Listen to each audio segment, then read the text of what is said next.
भारतीय army chief का बयान पाकिस्तान पे हज़ारसराई और उसके बाद अमेरिका से हार्पून मिसाइल और साथ साथ टारपीडोस की जो डील हो रही है, दुनिया कोरोना के चक्कर में है, भारत के अज़ाइम कुछ और नज़र आ रहे हैं। मकबूजा कश्मीर की सूरत हाल, LOC की सूरत हाल भी अगर आप देखें, कैसे देख रहे हैं आप? वजारत खारजा भी कह रही है खित्ते के अदम तवाजुन की बात की जा रही है, असले की डील जो है पाकिस्तान के ऊपर असरअंदाज होगी। क्या आप समझते हैं कि भारत के अज़ाइम अभी भी वही हैं और भारत कोरोना की आड़ में बहुत कुछ प्लान कर रहा है? देखिए आसिम साहब, पिछले 10 साल से तकरीबन भारत $100 अरब जो है ना वो असले की बाइंग पे लगा चुका है, सिर्फ अपने आप को मॉडर्नाइज करने के लिए। ये जो आप टॉर्पीडोज की डील कर रहे हैं, ये $155 मिलियन की डील है, जो अगले दिन स्टेट डिपार्टमेंट ने भी कहा है। देखिए, इस वक्त दुनिया गैर रवायती सिक्योरिटी पे पैसा खर्च रही है। मुझे याद आता है प्राइम मिनिस्टर मोदी की वो स्टेटमेंट जब वो कहते थे कि आए पाकिस्तान और भारत जंग गुर्बत के खिलाफ लड़ें। भाई, इस वक्त तो जंग लड़ने का मौका है बीमारी के खिलाफ। तो आप यहाँ पे $155 मिलियन जो है वो डील कर रहे हैं और वेपन ले रहे हैं, जबकि आपको तो वर्ल्ड बैंक $100 अरब दे रहा है हेल्थ इमरजेंसी के लिए। तो मुझे समझ नहीं आती, भारत की प्रायोरिटीज एक तरफ असला खरीदने से है और दूसरी से ग्लोबल फाइनेंशियल इंस्टीट्यूशन से पैसा ले रहे हैं कि ताकि वो अपना असला खरीद सकें। तो ये किस किस्म की इंडिया की प्रायोरिटीज हैं? और जो आपने देखा कि भारत के अंदर क्या हुआ, देखिए भारत एक बहुत बड़ा खतरा पाकिस्तान के लिए अब हो गया। अच्छा हुआ हमने भारत के वो बॉर्डर बंद कर दिए हैं, वरना यहाँ पे जरा सी हमने कश्मीर की बात की तो इंडियन आर्मी चीफ और 15 कोर के चीफ हैं लेफ्टिनेंट जनरल साहब, उन्होंने बोलना शुरू कर दिया।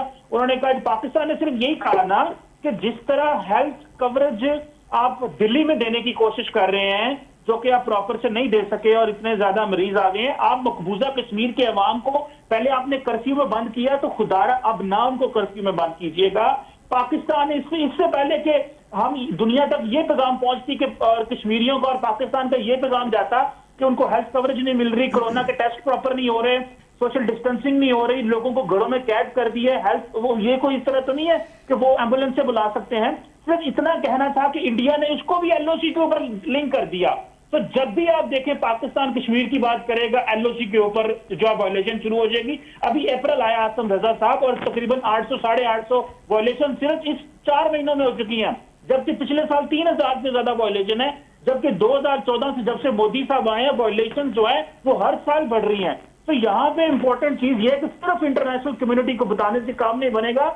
मेरा ख्याल है भारत के अंदर अवाम को भी अवेयर करने का वक्त आ गया है। बहुत हो गया, भारत की अवाम ने गलत फैसला कर लिया 2019 के इलेक्शन में, उनको नजर आ रहा है गलत फैसला हो गया, और जो उन्होंने 35A और 370 को रिवोक कर लिया और अभी जो कह रहे हैं कि जी हमने कश्मीरियों जो कश्मीर के अंदर रहेगा थोड़ी देर के लिए 15 साल के लिए जो पड़ेगा हम उसको यहाँ पे डोमिसाइल दे देंगे।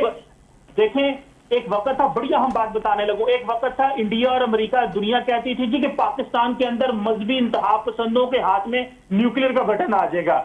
आज आसम रजा साहब, पाकिस्तान के अंदर जमहूरियत है, यहाँ पे पॉलिटिकल डेवलपमेंट है, और इस वक्त इंडिया के अंदर दाएं बाजू के हिंदू इंतहा पसंदों के हाथ में न्यूक्लियर बॉम्ब आ चुका है। जो इलेक्टेड है आसम रजा साहब, इलेक्टेड लोगों के पास, इलेक्टेड हिंदू इंतहा पसंद, कि जब ये हिंदू इंतहा पसंद जो है वो असला चलाएंगे और वेपन भी खरीदेंगे और न्यूक्लियर वेपन इनके हाथ में जाएगा और कहेगा कि तुम जो है वो RSS के मेंबर हो। इस वक्त RSS और इंडियन आर्मी का गठजोड़ है। ये वो सिर्फ पाकिस्तान प्रोपेगेंडा नहीं कर रहा, ठीक है, हमारा दुश्मन है, हमारा काम है उनके बारे में बात करना, लेकिन एक्चुअल रियलिटी समझने की जरूरत है। RSS और इंडियन आर्मी जो है उनका आपस में गठजोड़ है, और इस गठजोड़ की वजह से पाकिस्तान और इस खित्ते को नुकसान होगा। हम समझते थे सार्क का इजलास बुला के मोदी साहब बड़े सीरियस होंगे, शायद कोई वाकई सार्क के लिए काम करना चाहते हैं कोविड-19 के हवाले से। वो सार्क का इजलास तो वहीं का वहीं रह गया। इसका थोड़ा सा मुवाजना करते हुए, भारत एक जबान समझता है, हमें वही जबान बोलनी पड़ेगी, उसके बगैर ये अमन की ख्वाहिश की तो हम बात करते हैं, लेकिन भारत उसको हमेशा कमजोरी समझता है। ये बड़ी अच्छी बातें हुई इससे पहले, जो कि उन्होंने नैरेटिव की बात की कि फंडामेंटलिस्ट हिंदू, बुनियाद परस्त हिंदुओं के हाथ में न्यूक्लियर जार है। अगर आपको याद हो कि एक इंटरव्यू, रेडियो इंटरव्यू था मेरे ख्याल में ओबामा का इलेक्शंस के दौरान, जिसमें पाकिस्तान के बारे में यही बातें कही जा रही थी कि ये न्यूक्लियर बम इनके हाथों में चला गया तो आप क्या करेंगे। तो उसने कहा मैं अभी बताना नहीं चाहूंगा, लेकिन मैं हिंदुस्तान को इस्तेमाल करूंगा। यानी तो उनका नैरेटिव जो है, वो अपना नैरेटिव जो बेच रहे थे, वो नैरेटिव वहां पे खरीदा जा रहा था। दूसरा, अमेरिका के करीब आने के लिए ये जो अभी आपने बताया कि इतनी बड़ी डिफेंस डील हुई है, ओबामा, इसको देख ले आप ट्रंप को कि ये जहां भी जा रहा है ये नहीं देखता कि हमारी दोस्ती इनसे कितनी है। वो कह रहा है ये शख्स अच्छा है क्योंकि इसने 450 बिलियन का मुआहदा किया है, ये शख्स अच्छा है क्योंकि इसने हमारे से इतने वेपन लेने हैं, ये शख्स इसलिए अच्छा है कि इसने हमारे से इतने जहाज लेने हैं। तो वो तो बेचने के चक्कर में पड़ा हुआ है, और जो उससे खरीदेगा वो उनके करीब है और जो नहीं खरीदेगा वो करीब नहीं है। और बिलियंस ऑफ डॉलर जो है वो खरीद सकते हैं, वो पैसा भी उनको दे रहे हैं और मार भी खा रहे हैं दूसरी तरफ। तो इसलिए मैं समझता हूँ हमें भी चाहिए कि हम अपने फॉरेन ऑफिस में जो अभी बड़ी अच्छी बात की कि the cornerstone of our foreign policy is Kashmir, तो हमें उस पर फोकस रखना चाहिए, उसको टॉप प्रायोरिटी रखनी चाहिए।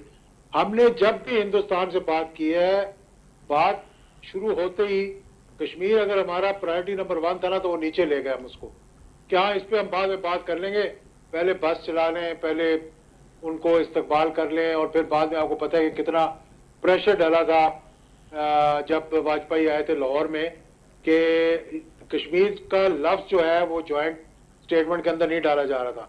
और आपको पता है कि फिर आर्मी चीफ ने किस तरह से जो भी बात हुई, मेरे ख्याल में सबको याद है कि किस तरह से वो डाला गया नहीं डाला गया।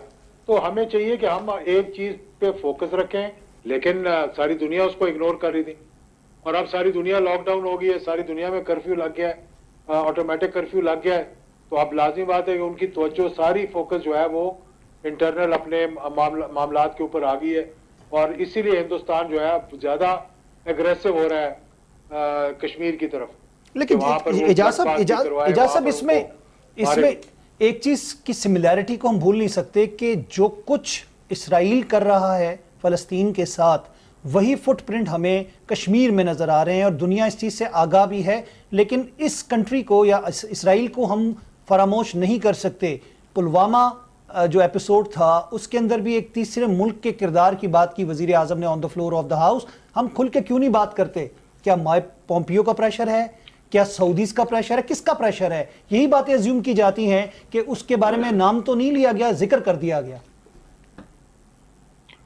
बात बिल्कुल यही है। अगर आप देख लें कि हिंदुस्तान के कश्मीर के अंदर एडवाइजर्स कौन है, मतलब इसमें कोई ढकी छुपी बात तो मैं नहीं कर रहा आपके साथ, ये तो ओपन है कि इजरायली एडवाइजर्स जो स्पेशल फोर्सेस के हैं वहां जाकर उनको बता रहे हैं कि हमने अपराइजिंग को कैसे दबाया, बीएसएफ की ट्रेनिंग स्पेशल उन्होंने की, वहां पे किया था, ये आप भी यही करें वहां पे। ये मतलब है ही, मतलब ये they are part of, and also in Afghanistan they were part of CIA और मुसाद और ये KG, मतलब दूसरे जो रॉ है, ये मिलकर सारी पॉलिसीज वहां पे बना रहे थे जब पाकिस्तान को वहां भी फंसाने की कोशिश कर रहे थे।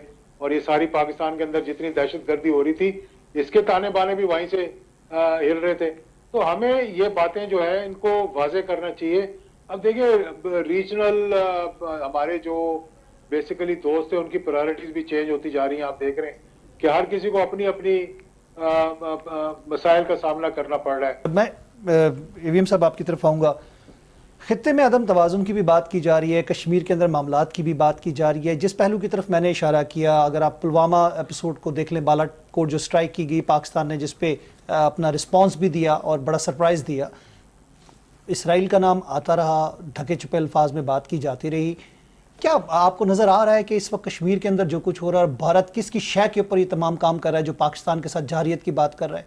और ये क्वेश्चन पहले भी हो चुकी हैं। देखिए जी, उनके इसराइल के साथ एक बड़ी अरसे से उनके डिफेंस और दूसरे एरियाज़ में कोऑपरेशन चल रही है। लेकिन उनकी डिफेंस कोऑपरेशन के साथ साथ जब अटैक की बात की जाती है, जंग की बात की जाती है, उनके फॉर्मेशन कमांडर उनके आर्मी चीफ के साथ उधर मौजूद होते हैं ब्रिगेड हेडक्वार्टर में। जब हमने स्ट्राइक की, जो कि पाकिस्तान के ऊपर स्ट्राइक करने की बात करते हैं, बेंगलोर की जो उनकी शो था या एक्सरसाइज थी, उसके अंदर वो सारा कुछ जो ड्रामा किया गया वो रचाया इसके लिए गया था। लेकिन मेरा ख्याल है, देखें, वो कोई ढकी छुपी बात नहीं है। आपने इजरायली फुटप्रिंट की बात की,